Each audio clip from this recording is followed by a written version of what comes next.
Hello বন্ধুরা, আসসালামু আলাইকুম। কেমন আছো সবাই? তো দেখো, দুপুরে খাচ্ছি ইলিশ মাছ ভাজা, বাটা মাছ ভাজা আর ইলিশ মাছের মাথা দিয়ে কচুর শাক ঘন্ট। আর এই যে আমার পছন্দের কাঁচামরিচ। তো চলো আজকে আগে কচু শাক দিয়ে খেয়ে নিই। তো কচু শাকটা বেশ অনেক টেস্টি হয়েছে, একটু ঝাল ঝাল। আর তারপরেও কাঁচামরিচ না হলে আমার আবার চলেই না। তো এই দেখো, এটা কিন্তু ইলিশ মাছের মাথার লেজ দিয়ে কচু শাক ঘন্ট। তো তোমাদের কার কার কচু শাক পছন্দ অবশ্যই কমেন্ট করবে। এই দেখো, বাটা মাছ ভাজা ছিল। আর আমার তো ইলিশ মাছটা অনেক পছন্দের একটা খাবার। তো আমার মনে হয় ইলিশ মাছটা ভাজি খেতে অনেক মজা লাগে। তো এই দেখো, আমি একটু বাটা মাছ খাচ্ছিলাম।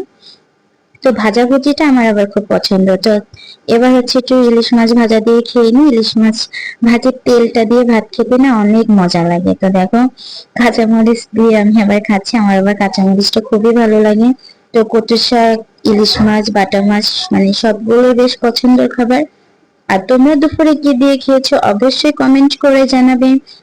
আর আমার কোন ধরনের ভিডিও তোমাদের ভালো লাগে সেটাও কমেন্ট করে জানাবে। অবশ্যই আমার পেজটাকে ফলো দিয়ে পাশে থাকবে।